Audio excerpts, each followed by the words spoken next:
नमस्कार, मैं हूं संदीप चौधरी। आज का सबसे बड़ा सवाल में हम बात करेंगे देश के अन्नदाता की, जो आपका मेरा हम सबका पेट तो भरता है, लेकिन आज वो भूखा रहा।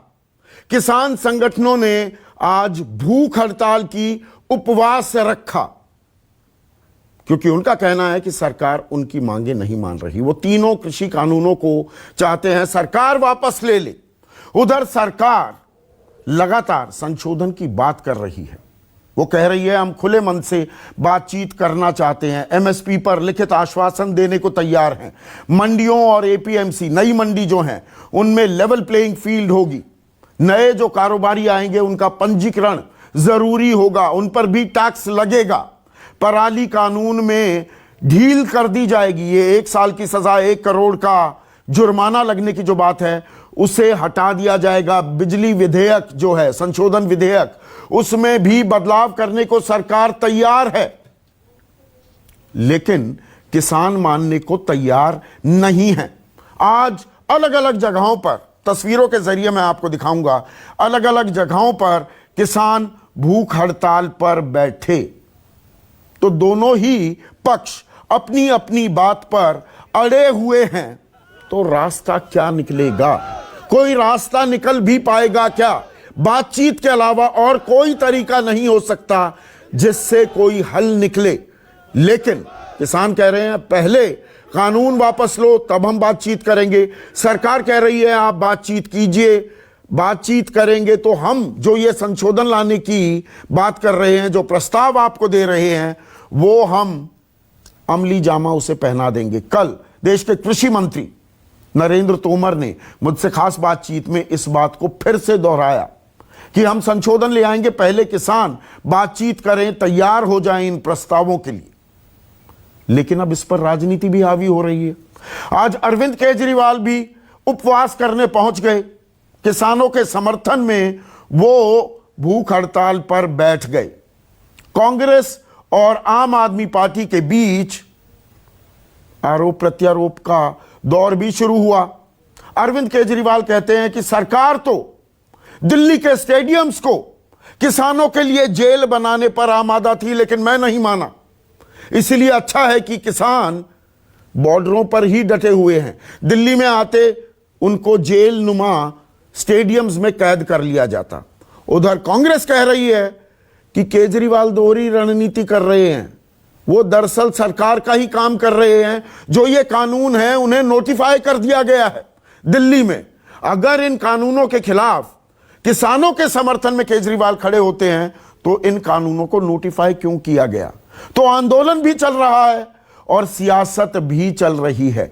तो पहले आपको सुनवाता हूं, कल मुझसे खास बातचीत में कृषि मंत्री नरेंद्र तोमर ने क्या भरोसा दिया है किसानों को। ये कानून किसान के जीवन में बेहतरी लाने के लिए बनाए गए हैं। इसमें सरकार को कोई संकोच नहीं है। हमने कोई गलत काम नहीं किया है। हमारे कानून में कोई गलती नहीं है। पर आप संशोधन के लिए भी तैयार हुए लेकिन किसान के सम्मान में हम कुछ संशोधन करने के लिए तैयार हुए हैं। इसलिए किसान जब अपना आंदोलन वापस लेगा तो जो सरकार ने वचन दिया, सरकार उस वचन को पूरा करेगी। तो पहले आंदोलन वापस लो, सरकार अपना वचन पूरा कर देगी। लेकिन इन वचनों पर एतबार, भरोसा नहीं कर रहे हैं किसान संगठन। इसीलिए वो तीनों कानूनों को निरस्त करने की मांग पर डटे हुए हैं।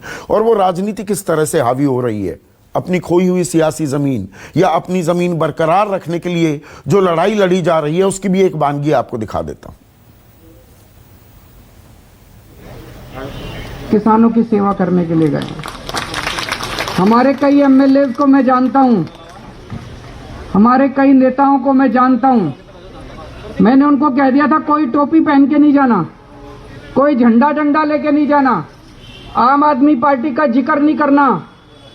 देश बचेगा तो आम आदमी पार्टी बचेगी, किसान बचेगा तो आम आदमी पार्टी बचेगी। आप में से बहुत सारे लोग रात दिन वहां पे सेवा में लगे हुए हैं। आप भी सेवादार बन के गए और मैं भी सेवादार बन के गया, बिना किसी आम आदमी पार्टी का सिंबल लिए। मैं भी वहां पे सेवा करने के लिए, किसानों की सेवा करने के लिए गया।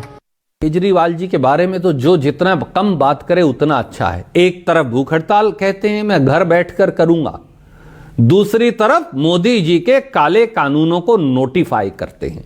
उन्होंने कांग्रेस की तरह इन काले कानूनों के विरुद्ध में वो हमारा मॉडल कानून जो हम लेकर आए हैं वो पारित क्यों नहीं किया?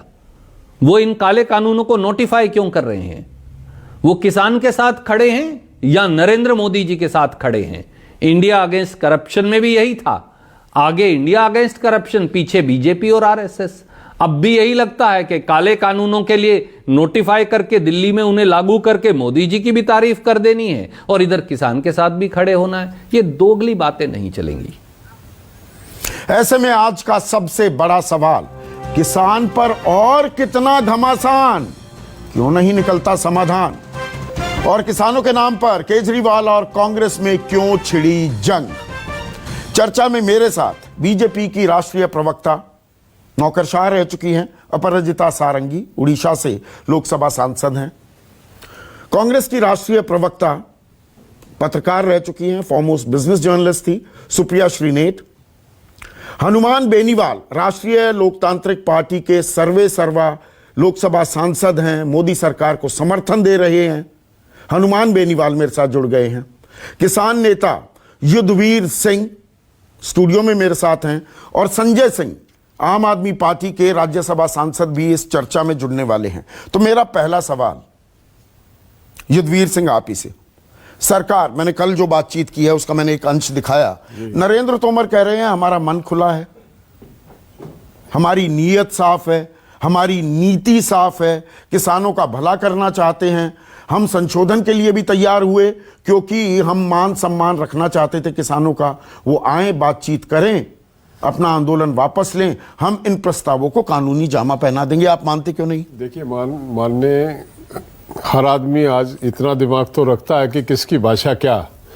परसों फिक्की की बैठक में प्रधानमंत्री ने संबोधित किया और प्रधानमंत्री ने सीधा सीधा कहा कि कृषि क्षेत्र में आपके लिए द्वार खोल दिए, जाइए, निवेश करिए, मौज लीजिए। नहीं, वो तो ये कह रहे थे कि निजी निवेश की भी जरूरत है, प्राइवेट पार्टिसिपेशन कृषि क्षेत्र में हो ही नहीं रही, उद्योगपति निजी निवेश वाले पैसा डालने को तैयार नहीं। बेसिक उनकी मंशा से जाहिर हो गया ना कि ये इंडस्ट्रियलिस्ट को लेके सारा उन्होंने ये सारी प्रावधान किए हैं और उनको उन्होंने न्योता दिया। दूसरी तरफ वो आज तक प्रधानमंत्री ने आज तक ये नहीं कहा कि इसमें किसान आया है, निश्चित तौर पे कोई चूक होगी और हम शहर स्वीकार करेंगे और उसको जो भी करेंगे उसमें जो करना कुछ करेंगे। एक भी शब्द प्रधानमंत्री ने आज 18 दिन से किसान इस मौसम में बैठा हुआ है, 19वां दिन हो गया। इतना मतलब संज्ञाहीन कोई व्यक्ति मैंने देखा नहीं है उसको, मतलब इतना निर्दयी 60%। ये बलजीत सिंह नहीं है, हनुमान बेनीवाल है, नाम ठीक करिए। जो है आप बात जारी रखिए। वहां बैठे हुए हैं और उसके बाद भी अभी नरेंद्र तोमर जी अभी जो आपने दिखाया उसमें कह रहे थे कि संविधान हमने किसान हित में बनाए। फिर भी अगर वो कुछ ऐसा महसूस होता है तो हम उसमें कुछ चेंज कर देंगे, कह रहे हैं वो, स्वीकार नहीं कर रहे हैं वो, यानी कि हमारा आईवाश करने का प्रयास करेंगे। वैसे वो ठीक है, पहले वो स्वीकार तो करे सरकार के जो किसान कह रहे हैं वो बिल्कुल ठीक है। तो किसानी आधुनिक क्यों ना हो, क्या आप झोटा बुग्गी लेकर ही या हली चलाएंगे? ट्रैक्टर भी हो, नई तकनीक आए, खाद आए, अच्छे बीज आए, उसके लिए अगर निजी निवेश आ रहा है तो उसमें परेशानी क्या है? निजी निवेश कौन सा आ रहा? तीनों कानूनों में आपने बड़े विस्तार से लंबी बहस इस पे चलवाई है और एक एक व्यक्ति ने खुलासा किया। जो कानून जो मंडी एक्ट में बदलाव है, हमको कोई दिक्कत नहीं है, परिवर्तन के लिए सब है, लेकिन क्यों नहीं एमएसपी पे क्यों नहीं ये गारंटी देते? उस पे कीमतें जो है वो जो न्यूनतम समर्थन मूल्य ये तय करते हैं उस पे सुनिश्चित करें और उससे नीचे खरीदने वाले को कानूनी दंड का प्रावधान किया जाए कानून में। क्या दिक्कत है इनको? ये बड़े बड़े प्लेयर्स को मार्केट में उतारना चाह रहे हैं, उस कानून न्यूनतम समर्थन मूल्य की गारंटी नहीं देना चाह रहे हैं। कहां रोक थी सामान बेचने की? किसको रोक थी? आज कोई घर में थोड़ी समर्थन मूल्य पर पहले कौन सा आपको कानूनी प्रोटेक्शन नहीं? प्रोटेक्शन नहीं। आज क्यों ये मुद्दा उठा रहे हैं? अगर पहले कोई चीज नहीं थी तो क्या वो फिर निश्चित मान लिया जाए कि पूर्ववर्ती सरकारों ने नहीं की, आज से पहले नहीं थी? और ये 3 कानून भी नहीं थे। ये 3 कानून भी नहीं थे, ये क्यों लाए गए? मतलब जब एक चीज है महसूस किया जाता है कि इस चीज की आवश्यकता है और उसका वो वर्ग मांग कर रहा है, चिल्ला रहे हैं, सालों से लंबित है। हर किसान संगठन, हर व्यक्ति की ये मांग है कि आप इस पे कानून लेके आए, लेकिन बिल्कुल साइलेंट है, कहें हम आपको लिखित में गारंटी देंगे एमएसपी जारी रहेगी। मतलब हमको इतना मूर्ख समझते हैं। मांग हमारी उसको सुनिश्चित करने की है, कानूनी प्रावधान किया जाए कि उससे कम पे बिकेगा नहीं, उस पे चर्चा ना करके कह रहे हैं एमएसपी जारी रहेगी। इतना मतलब हमको बेवकूफ समझ रहे हैं और लोगों को बता रहे हैं देखो। तो रास्ता क्या है? आप अपनी मांग पर डटे रहेंगे, सरकार ने अपना जितना लचीला रुख करना था कर लिया। हम अच्छी तरह से समझ रहे हैं, सरकार जो है एडामेंट है, बाजिद है सरकार, और सरकार बहुत ही निर्दयता पूर्वक व्यवहार आज किसान के साथ कर रही है। लेकिन ये जिसका पाड़ा भी किसान से पड़ा और किसान भी उस किसान से पड़ा जो किसान हर जगह जो लड़ना भी जानता है, मरना भी जानता है, इस देश की सुरक्षा करना भी जानता है और इस देश का पेट भरना भी उसको अच्छी तरह आता है। इसका वास्ता इस सरकार का उन किसानों से पड़ा। किसान लौटने वाला नहीं है। कुछ किसान संगठन तो अब सरकार का समर्थन करने लगे। किसान वो ऐसे जयचंद होते हैं, हर वर्ग में होते हैं जयचंद। वो कभी इस आंदोलन का वैसे हिस्सा भी नहीं थे, पर वो अब सरकार का समर्थन करने लगे। जब तक समाज रहेगा जयचंद भी रहेंगे। ऐसे लोगों को ला के ये खड़ा करते हैं जिनका ना किसानी से मतलब है ना किसान संगठन से मतलब है, उनके माध्यम से बयान दिलाते हैं कि ये कानून नहीं। जो आपकी बात से इत्तेफाक ना रखे किसान संगठन, मतलब ऐसा नहीं है, उनका कोई लेना देना नहीं किसानी से। संदीप जी, मैं बीकेयू को आपको किसी को बताने की आवश्यकता है कि बीकेयू संगठन है, सब जानते हैं कौन संगठन है देश में, कौन संगठन नहीं है, ये आम आदमी अच्छी तरह समझता। मैं नहीं कह रहा हूं ये कि मैं एक संगठन से जुड़ा हूं इसलिए उन पे टिप्पणी कर रहा हूं। तो आप कह रहे हैं कि सरकार जानबूझकर ये फूट डलवाने की कोशिश, जानबूझ के फूट डलवाने की कोशिश है। और ये भी हो सकता लोगों को भेजा जाता। कल हमारे आंदोलन में वो पोस्टर और पर्चे लेके बच्चे भेजे गए। वो एक ये है कि इनको दिखाएं कि ये भी देखो, वहां पे शाहीन बाग और वो दिल्ली दंगों के पोस्टर उनके हाथ में थे। हमारे कार्यकर्ता विजिलेंट थे, उन्होंने दौड़ाया उन बच्चों को। मैंने कहा भाई किसी को मार छेड़ नहीं करना, लेकिन विजिलेंट रहो। जिस तरह से वहां टीकरी और वो टीकरी पर नहीं थे, वो बहादुरगढ़ बाईपास पर थे, टीकरी से भी 10-12 किलोमीटर अंदर। वो एक प्रायोजित था, सरकार का षड्यंत्र था, सरकार के माध्यम से कराया गया। पर उससे आंदोलन पर सवाल तो उठते हैं ना। नहीं, पर मेरा सवाल, एक मिनट अपराजिता सारंगी, ये है देश का पेट भरने वाला, देश का अन्नदाता अगर भूख हड़ताल पर बैठे, यह चिंता का सबब होना चाहिए किसी भी सरकार के लिए? आप सबको नमस्कार जी। हम सब दुखी हैं कि हमारे अन्नदाता सरहद पर बैठे हुए हैं, लंगर चला रहे हैं, ठंड बड़ी जोर की है। लेकिन मैं ये भी कह दूं कि केंद्र सरकार संवेदनशील है और हम सब संवाद पर और विचार विमर्श पर भरोसा रखते हैं।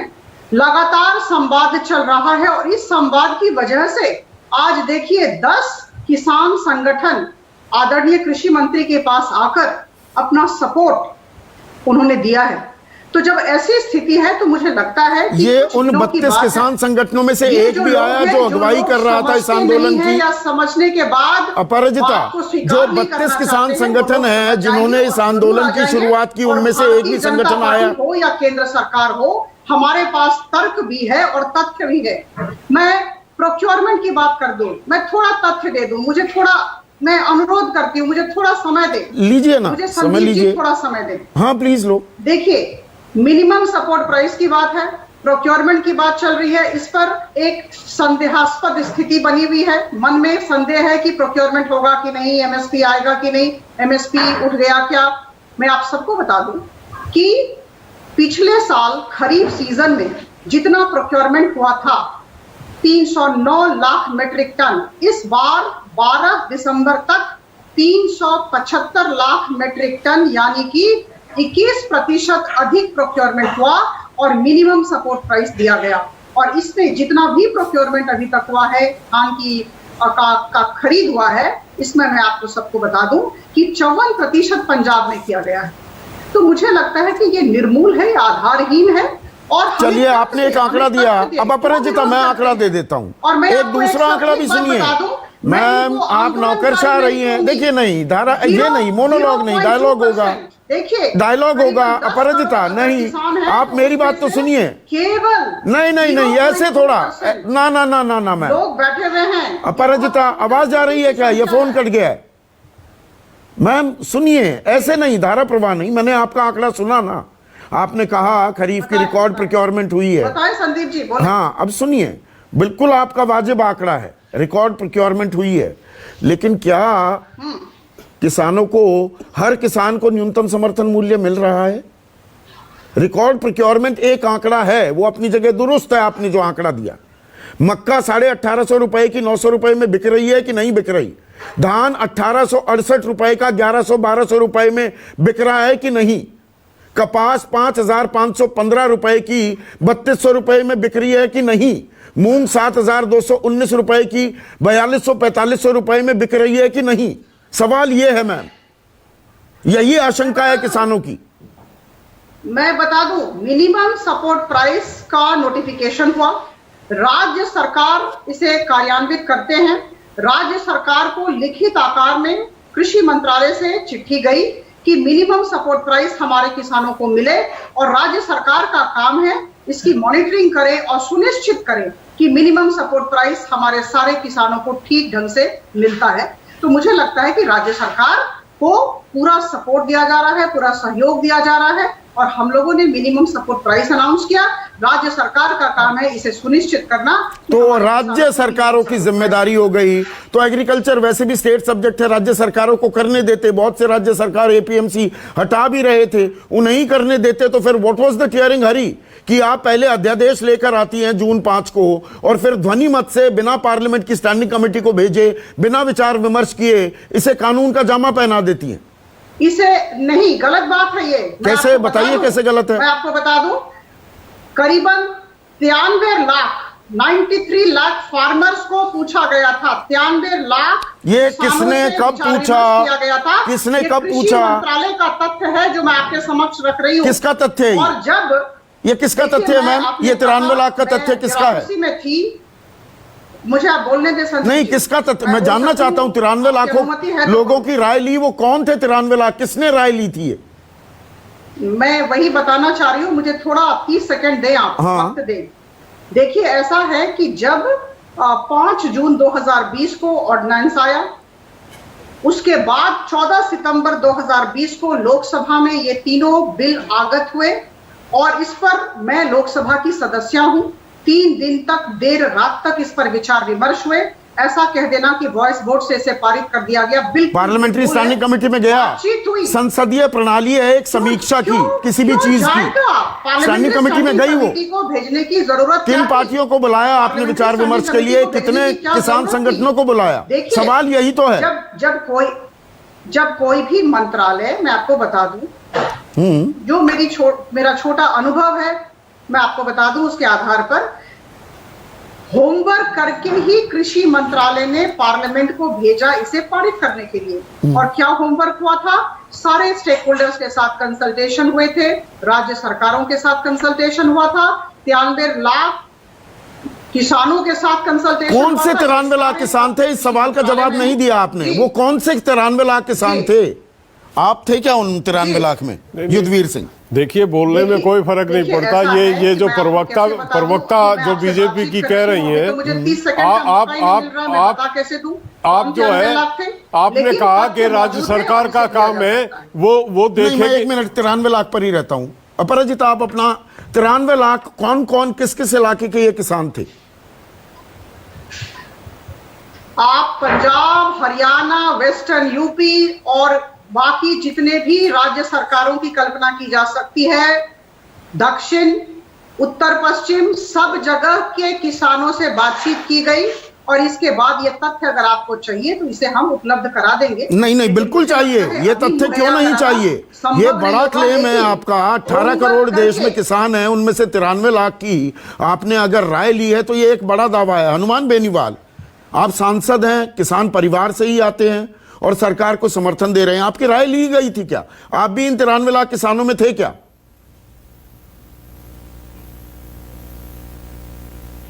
और प्रधानमंत्री जी हमेशा ये बात करते हैं कि वह एनडीए हमारा परिवार है।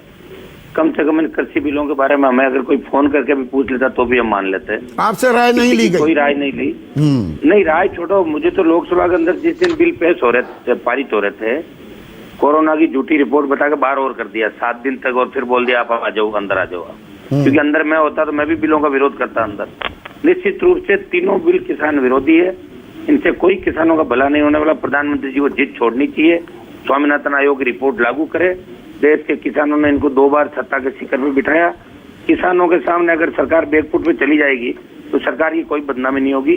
ये वापस किसान प्रधानमंत्री के साथ हो जाएंगे। जिद करके अगर इस तरह से आंदोलन को कुचलने का प्रयास करेंगे तो हम खुद एनडीए के साथ नहीं रहेंगे, एनडीए छोड़ूंगा।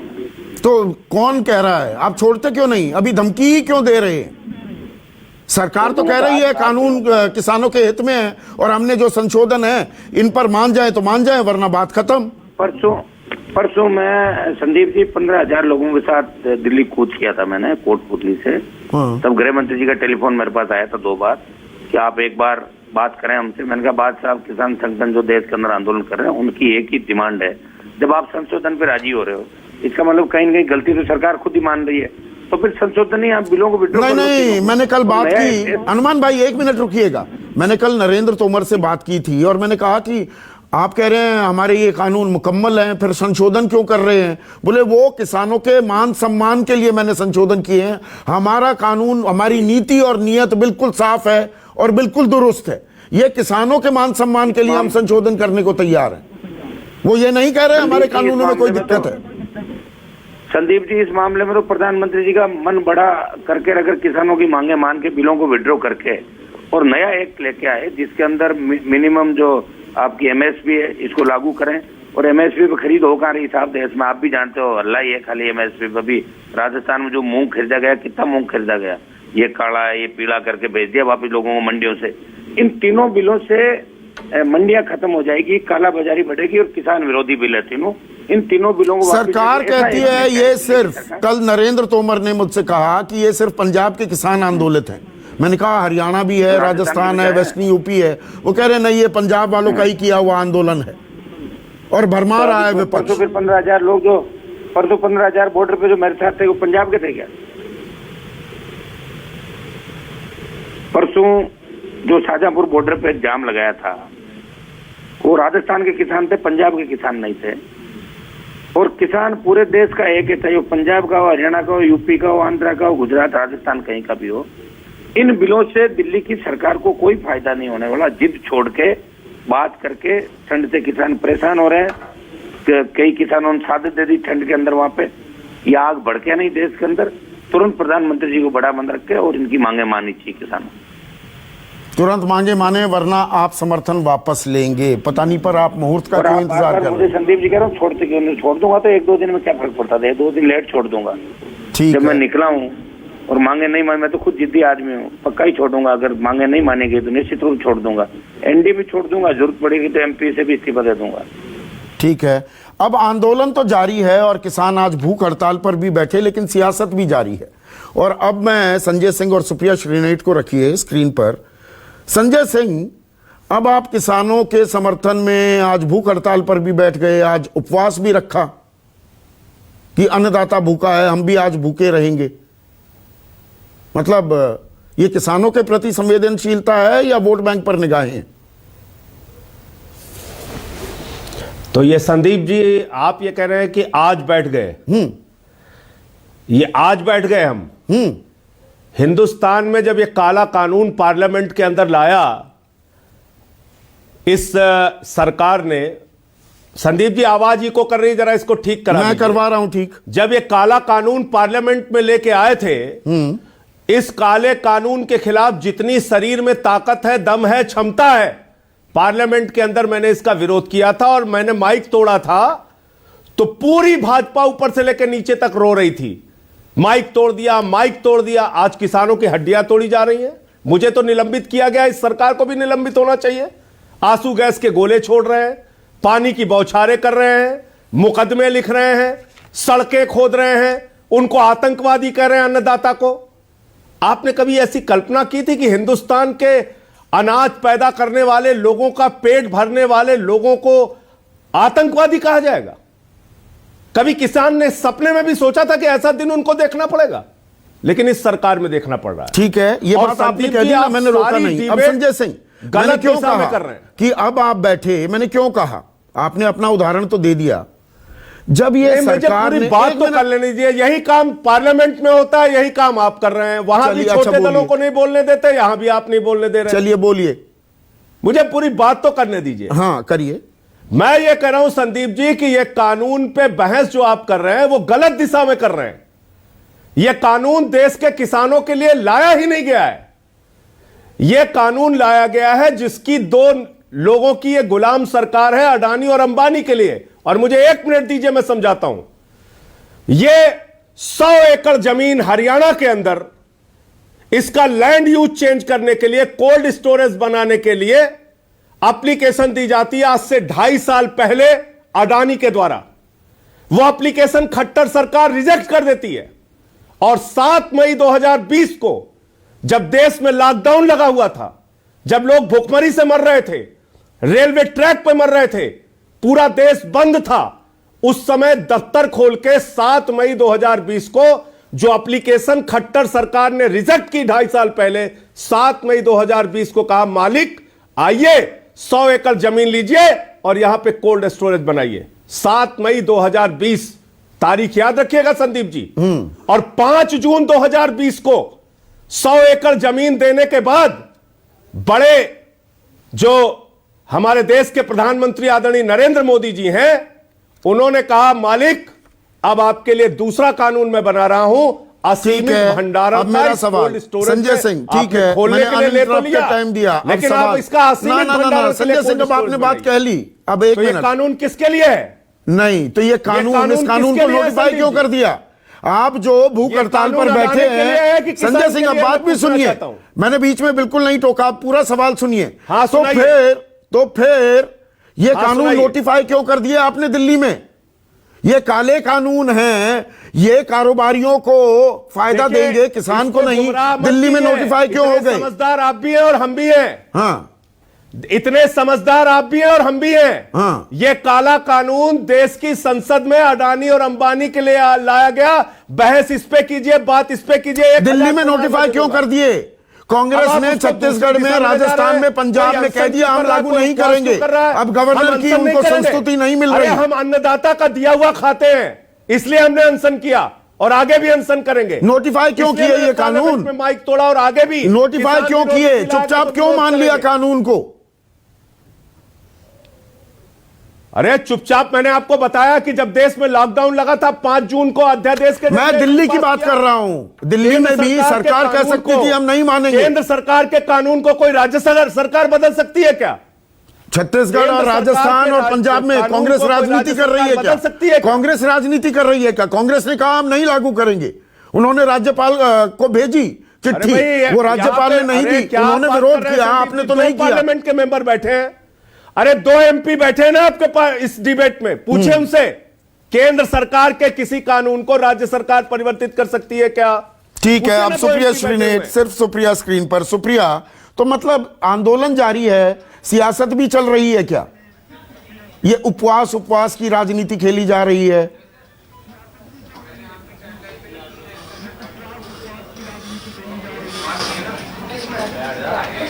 कि ना भाजपा बनाम विपक्ष की, ना हमारी आपसी लड़ाई है।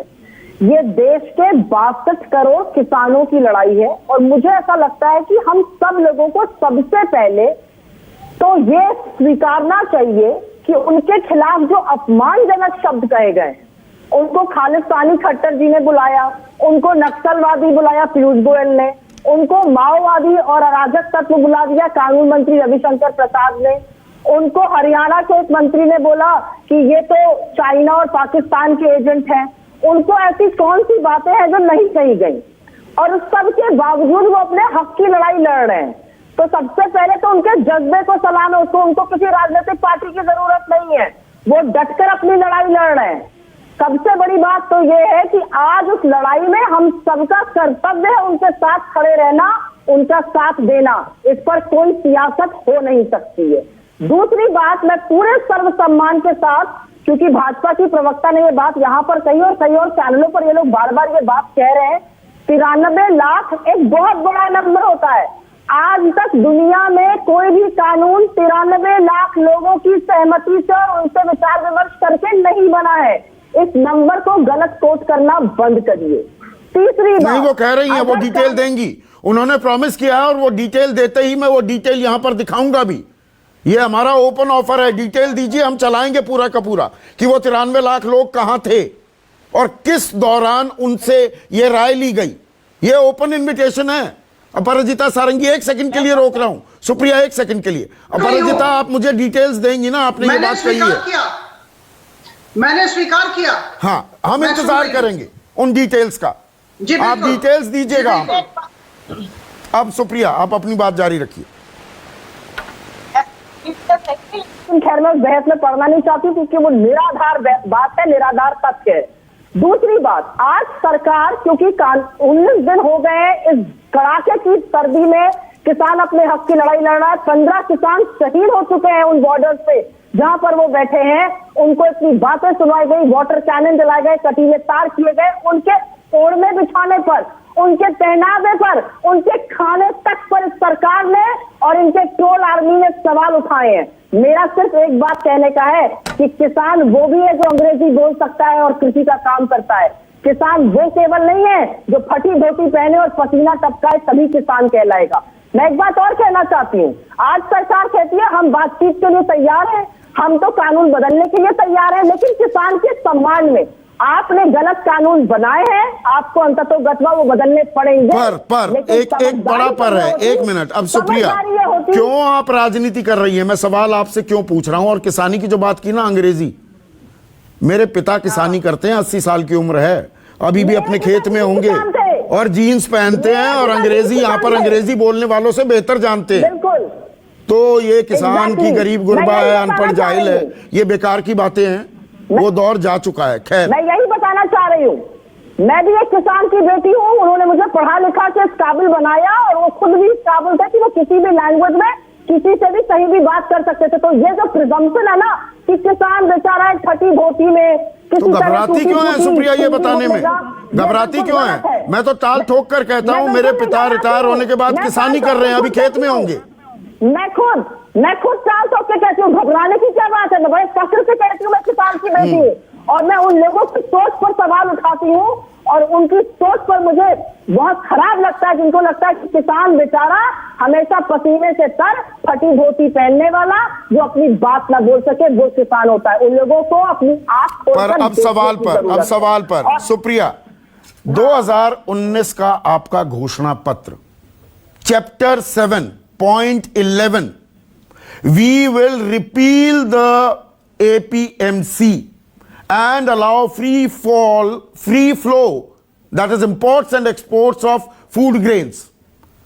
जो सरकार, ये सरकार कर रही है जिस पर आज आप आपत्ति जता रही हैं, घड़ियाली आंसू, मैं पूरी जिम्मेदारी से वो शब्द कह रहा हूं, बहा रहे हो, यही तो काम आप अपने घोषणा पत्र में प्रॉमिस कर रहे थे।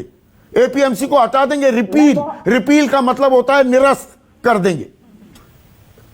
मैं बहुत खुश हूं आपने ये सवाल पूछा क्योंकि मुझे मौका मिलेगा एक भ्रांति को क्लियर करने का। अगर आप हमारा घोषणा पत्र थोड़ा डिटेल में पढ़िएगा और स्पेसिफिक चैप्टर्स पढ़िएगा, आपने सिर्फ पॉइंट नंबर 11 बोला। नहीं, मैंने 12, 13, 14 आगे सब पढ़े। हाँ संदीप जी, आप मुझे बोलने दीजिए। हम ये कहते थे कि एपीएमसी बहुत बड़ी है और किसानों के लिए क्योंकि वो दूर पड़ती है तो तमाम अनाज मंडियां और बनानी चाहिए। हमारा तो ये कहना था कि बड़े गांवों में, छोटे कस्बों में और भी अनाज मंडियां बनानी चाहिए जिससे मार्केट एक्सेस मिले किसानों को। और जब हम नंबर 1 to 10, जब हम 42,000 मंडियों से ज्यादा करीब 1.5 से 2 लाख मंडियां बना लेंगे तो हम एपीएमसी रिपील कर सकते हैं। एक मिनट सुप्रिया, अनाज मंडियां बन जाएंगी। हम ये कहते थे, ये किसान क्या, ये सरकार क्या कर रही है? नंबर 1 से 10 एक मिनट, नहीं, होल्ड ऑन, मेरा रिबटल क्वेश्चन है और आप इकोनॉमी मुझसे बेहतर समझती हैं सुप्रिया जी। आप आज की तारीख में सरकार क्या कर रही है कि पुरानी व्यवस्था जस की तस है और एक नया रास्ता भी खोल दिया। आप पुरानी व्यवस्था को डिसमेंटल कर रहे थे, नई व्यवस्था लेकर आ रहे थे।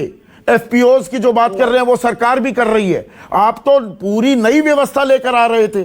सरकार तो पुरानी और नई दोनों चीज कर रही है। संदीप जी, यहीं पर अंतर है। क्या अंतर है?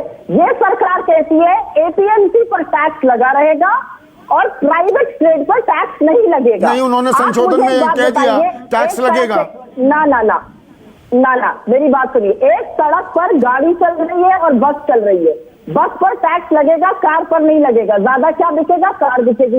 इसी तरह एपीएमसी खत्म कर देंगे। हमने बार बार कहा हम और मार्केट बनाएंगे, हम और मंडियां बनाएंगे, किसानों को एक्सेस देंगे, उसके बाद एपीएमसी में संशोधन करेंगे। इन्होंने बिना वो मार्केट एक्सेस दिए एपीएमसी खत्म करने का पूरा बंदोबस्त कर लिया है। अब किसानों की मांग के चलते ये बात कर रहे हैं। और सीधी सी बात ये है, आपकी बात भी मैं मान जाती हूँ कि सरकार बदलने को तैयार है, तो सरकार हेकड़ी क्यों कर रही है? सरकार जिद पर क्यों हो रही है? ले ले कानून वापस, उसको संशोधन करे। ये क्यों कह रही है? पहले अपराजिता, एक सेकंड, अपराजिता, सरकार जो ये प्रस्ताव दे रही है, ठीक है अपराजिता, स्क्रीन पर अपराजिता, जब आप ये संशोधन मान सम्मान रखने के लिए किसानों का तैयार है तो इनको बदलाव कर दीजिए। ये इंतजार, ये कंडीशन क्यों? पहले आंदोलन वापस लो, तब हम ये संशोधन लेकर आएंगे। भरोसे की बात है ना, भरोसा कायम करना है। मुझे लग रहा था कि आज कांग्रेस की प्रवक्ता कांग्रेस पार्टी की तरफ से भारतीय जनता पार्टी को धन्यवाद देंगी, क्योंकि हमने उनके सपनों को साकार किया है। आपने 2019 के कांग्रेस मैनिफेस्टो की बात की, पूरा मैनिफेस्टो हमने पढ़ा है, हमारे सहकर्मियों ने पढ़ा है। कांग्रेस चाहती थी, इसके बाद तत्कालीन कृषि मंत्री शरद पवार जी ने भी मुख्यमंत्री को चिट्ठी लिखा था, सारे मुख्यमंत्रियों को एपीएमसी में सुधार लाने की बात कही थी। तो हमने तो उनके सपनों को साकार किया है। दूसरी बात, जो अमेंडमेंट्स की बात हुई, संशोधन की बात हुई, मैं आप सबको बता दूं, रिपील का तो प्रश्न ही नहीं उठता है। बात हुई संशोधन की, तो संशोधन ले आइए ना, रिपील मत करिए। पहले भरोसा जीतना है तो संशोधन ले आइए। आदरणीय तोमर जी और अमित शाह जी और किसान संगठनों के बीच 7 जगह पर संशोधन की बातचीत हुई है, और अगर हमारे किसान बंधु इसे मान लेते हैं तो बात यही खत्म। नहीं, ये कंडीशन क्यों लगा रहे हैं? आप कर दीजिए ना, आप कर दीजिए उनके मान सम्मान को रखने के लिए। संदीप जी थोड़ा बोलने दे, हाँ बोलिए ना, मैं 30 सेकंड मुझे बोलने दे। हाँ बोलिए। कांग्रेस अप्रासंगिक होती जा रही है। कांग्रेस के अस्तित्व का प्रश्न है। आप ये सोचिए, ये राजनीति, कांग्रेस की लड़ाई नहीं है ना, किसानों का मान सम्मान रखिए, वो संशोधन लागू कर दीजिए। इलेक्शन के बाद एक इलेक्शन हारते जा रहे हैं। अब किसानों का कंधा के कंधे पर रखकर यहाँ पर चुनावी बात नहीं हो रही है। आप चुनाव जीत रहे हैं, आपके 303 सांसद हैं। एक सेकंड, संजय सिंह स्क्रीन पर। संजय सिंह, क्या आपको लगता है ये संशोधन जो हैं इनको ले आइए, संसद का सत्र बुलाना है जहां गवर्नमेंट ऑर्डर से हो सकते हैं, उनको लागू कर दें तो क्या भरोसा जगेगा किसानों के बीच? देखिए संदीप जी, ये बात किसानों को भी समझ में आती है और हर इंसान को समझ में आती है कि ये काला कानून किसान विरोधी और किसान चाहता है ये तीनों काला कानून वापस हो। और क्यों हो, मैं 1 मिनट में समझा देता हूं आपको। आपने एमएसपी की गारंटी नहीं दी, आप कह रहे हैं हम भाषण दे रहे हैं, हमने पार्लियामेंट में कह दिया आप मान जाइए कि एमएसपी मिलेगी। अरे भाई, प्रधानमंत्री जी ने तो कहा था जीएसटी से दूसरी आजादी मिल जाएगी, 2 करोड़ रोजगार मिल जाएगा, 15 लाख हर खाते में आ जाएगा, काला धन हिंदुस्तान में आएगा, नोटबंदी से देश की तकदीर बदल जाएगी। कुछ हुआ क्या आज तक? आपने कहा था कि C2 + 50% स्वामीनाथन आयोग की रिपोर्ट लागू करेंगे, फसल की लागत मूल्य पे 50% मुनाफा देंगे, किसानों की आय 2 गुना कर देंगे। तो आपने कोई वादा आज तक पूरा नहीं किया। तो एमएसपी की गारंटी आप कानून में जब तक नहीं लिखेंगे, किसान आपकी बात पे कैसे यकीन मेरा कर सवाल लेगा? पॉइंटेड और था दूसरा, संजय सिंह, आपने असीमित भंडारण, मेरा सवाल ये था कि जो ये 7-8 संशोधन के लिए तैयार है सरकार, इन संशोधनों को अमली जामा पहना दे तो क्या किसान मान जाएंगे? तब क्या भरोसा कायम होगा? अरे भाई, ये काला कानून वापस लेने में क्या दिक्कत है? ये काला कानून वापस लेने में क्या दिक्कत है संदीप जी? लाखों किसान सड़कों पे उतरे हुए हैं, आपसे एक ही गुहार कर रहे हैं, ये काला कानून वापस ले लीजिए। आपकी ऐसी क्या जिद है? आप, अभी मैं सुन रहा था, अपराजिता जी को बहुत समझदार और जानकार एमपी हैं, वो कह रही हैं कि भाई हम संशोधन करने के लिए तैयार हैं। मुझे आप बताइए, कानून में एमएसपी की गारंटी जब तक आप नहीं देंगे, कोई आदमी न्यायालय में कैसे जा पाएगा, एफआईआर दर्ज कैसे करा पाएगा अगर उसको एमएसपी नहीं मिलती है? कानून में गारंटी से एमएसपी मिलेगी। आप कहते हैं पर अरे तो भाई पहले भी मिल नहीं थी था। अरे पहले नहीं तो पहले तो कॉन्ट्रैक्ट खेती भी नहीं थी, पहले तो असीमित भंडारण की छूट भी नहीं थी। तो जो किसान नहीं चाहता वो आप दोगे, एमएसपी की गारंटी चाहता है वो आप कानून में नहीं लाओगे। किसान कॉन्ट्रैक्ट हनुमान बेनीवाल स्क्रीन पर, एक सेकेंड। हनुमान बेनीवाल, क्या दरअसल ये कानून और संशोधनों में इन बातों को हम थोड़ी देर के लिए अलग कर दें? मूल मुद्दा है न्यूनतम समर्थन मूल्य, और ये मैक्सिमम रिटेल प्राइस नहीं मांग रहा है किसान कि न्यूनतम समर्थन मूल्य पर मेरी खरीदी होनी चाहिए। सरकार उसको अगर कानूनी जामा पहना दे, क्या आंदोलन अपने आप में खत्म हो जाएगा? असल जड़ ये है इस समस्या की।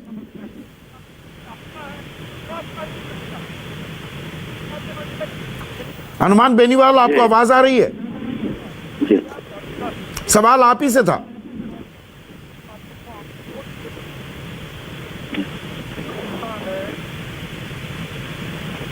नहीं, ऑडियो में थोड़ा दिक्कत है।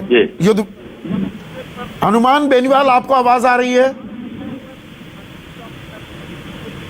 नहीं, आप युद्धवीर, आप जवाब जी। न्यूनतम समर्थन मूल्य, हाँ आप बोलिए बोलिए। संदीप जी, न्यूनतम समर्थन मूल्य पे खरीद होती ही नहीं है। एक कहते जरूर है कि एमएसपी दी जा रही है, लेकिन मुझे आ रही, मेरी आवाज आपको आ रही है। न्यूनतम समर्थन मूल्य पे खरीद नहीं हो रही है अभी भी देश के अंदर। स्टेट जैसे राजस्थान के अंदर तो अभी मूंग की खरीद नहीं हुई, बाजरे की न्यूनतम समर्थन मूल्य खरीद नहीं हो रही है। नहीं, मेरा सवाल ये था, एमएसपी को गारंटी कर दे तो आंदोलन वापस ले लेंगे क्या किसान? बाकी चीजों को भूल जाएं तो? ये कह रहा हूं कि प्रधानमंत्री जी को तीनों बिल वापस लेके, ये जो किसान संगठन लगे हुए हैं, तीनों बिलों को वापस लेके नया एक्ट लाना चाहिए किसानों के लिए, जिसमें न्यूनतम समर्थन मूल्य घोषित हो, हर साल 10% बढ़े, और स्वामीनाथन आयोग की रिपोर्ट लागू करें अगर देश के किसानों का हित और भला चाहते। क्या एमएसपी को कानूनी जामा पहना दिया जाए तो आप अपने फिर सरकार पर भरोसा करेंगे? देखिए, हमारी बहुत बड़ी मांग है और मैं ये कहता हूं कि हमारी प्राथमिकता और पहली मांग ये है कि एमएसपी देश में उसको संवैधानिक दर्जा देके उसको लागू किया जाए और किसान को सुनिश्चित किया जाए कि उसको न्यूनतम समर्थन मूल्य मिलेगा। लेकिन उसके साथ साथ हमारी ये मांग भी है कि ये तीनों कानून जो बनाए गए हैं किसान हित में नहीं है, उनको उल्टा लिया जाए। और हमारा ये नहीं, मैं बीच का रास्ते की बात कह रहा हूं। अगर एमएसपी को कानूनी जामा सरकार पहनाने को तैयार हो तो काफी कुछ और दिल खुल सकते हैं, मन खुल सकता है। मैंने ये सबसे पहले शुरू में जो मांगे, चलो 3 कानूनों पे हमारा इनका गतिरोध है बना हुआ है, लेकिन जो बाकी बातें हैं उनको कर दें ये, तो इनकी मंशा तो साफ हो जाएगी कि कहीं ना कहीं पॉजिटिव है ये और सार्थक बातचीत। तो यहाँ पर बड़ा बयान दे रहे हैं भारतीय किसान यूनियन के महासचिव की सरकार जो कह रही है कि हम ये बदलाव करने को तैयार है, कर दो, उनको कानून में इंक्लूड कर लो, तो शायद कुछ बात बनेगी, क्योंकि बातचीत के बिना इस समस्या का हल नहीं निकलेगा। ये मैंने शुरुआत में भी कही बात और अब मैं फिर दोहरा रहा हूं। आज के लिए बस इतना ही। नमस्कार।